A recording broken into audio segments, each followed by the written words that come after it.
Bobby Labonte's crew had their own celebration last week as they won the race in Atlanta.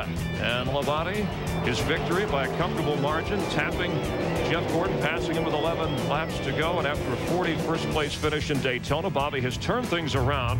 Labonte currently holding down after the win at Atlanta now. He jumps up to 5th place in NASCAR's top 10, driving as fast and as confident as he did when he won the points championship in 2000. And look at the standings. You see Matt Kenseth still on top. Tony Stewart moving up from 5th to 2nd place. And Tony Stewart and Bobby Labonte are teammates for Joe Gibbs Racing, with 2 top-notch drivers and 2 championships already in the books for Gibbs. You have to wonder if Joe is working on a racing dynasty as strong and as powerful as his Super Bowl run when he captured 3 rings with the Washington Redskins. Joe Gibbs isn't reinventing the wheel. He's just making it go faster. He's done something with multi-car teams that nobody else had done. He's inspirational.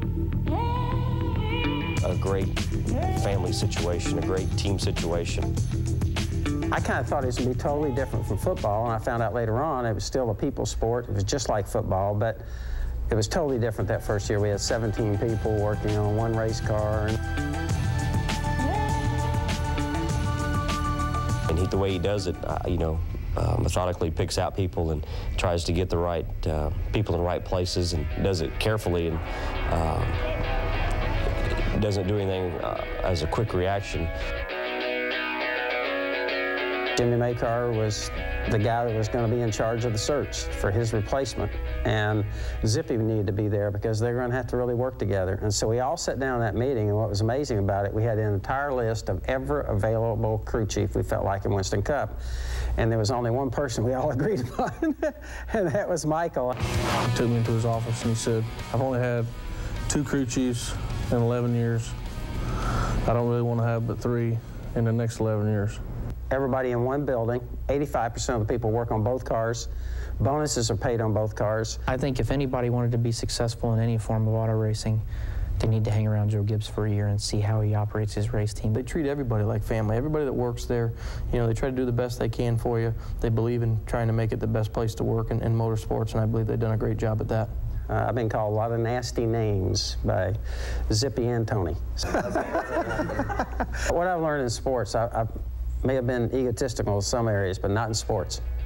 Because in sports, you can get your block knocked off at any time, and it's happened to us. As a matter of fact, I go to work every day scared, you know, hey, who's going to catch us, who's going to, and so you're always thinking that way, how can we get better? We started in Chevrolet, when we went to Pontiac, it was a big group, and lately it's shrunk to a very small group, and we felt like it was better for our 2 cars to be in a big group where we could compare ourselves with other people, and so really it was a team decision.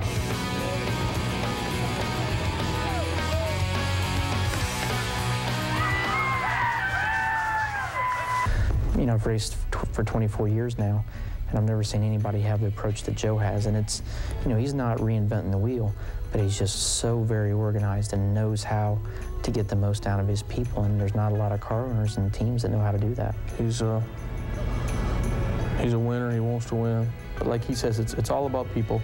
It's about reading personalities. It's about getting the most out of people by treating them the right way, and everybody needs to be treated differently. To reemphasize, it's just a joy to be there.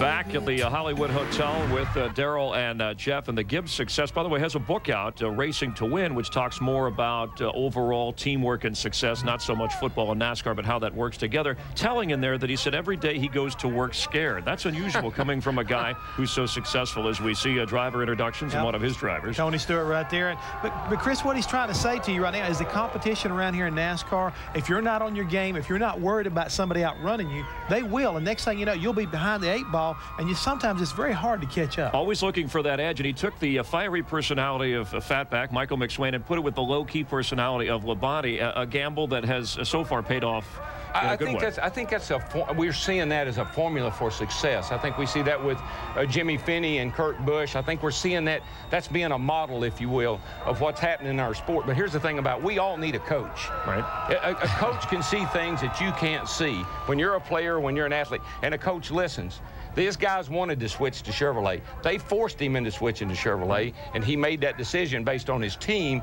He's a great coach. He's a great leader, and that's what you got to be successful in this business. Right, old buddy? You're exactly still working together after all these years. Think about it like, how did it happen? Well, but think about it like this right here. He took Greg Zipadelli and put him with Tony Stewart, and I think those two right there, Greg calmed Tony down when he needed to. Right. Now Fatback is firing Bobby up when he needs to. And if you go back to the coaching deal, the man who helped you the most, I think really influenced your career, is Junior Johnson. And he was our head coach. There's a big head coach. Real quick, a big deal. Best teams, and if you talk about multi-cut, best teams in racing, would Gibbs' team be at the top? I think Gibbs is number one. We agree on that. Who would be next? I think Henrik is second. Right. I think they have the potential to be number one with Jimmy Johnson and certainly Jeff Gordon. But from there on, boy, I think it's a toss-up. It's a dogfight, because like we talked about earlier, you know, Jack Roush looked like he had his guys going the right way. He would have been probably the number one team coming in early this year because of all their success, but now they kind of struggled a little bit. And we'll address Jack Roush and their issues here as we continue in just a moment. Everybody talking about how young drivers have problems with this track, how their cars will hit the wall and maybe earn a stripe. Let's look at some of the veterans who are starting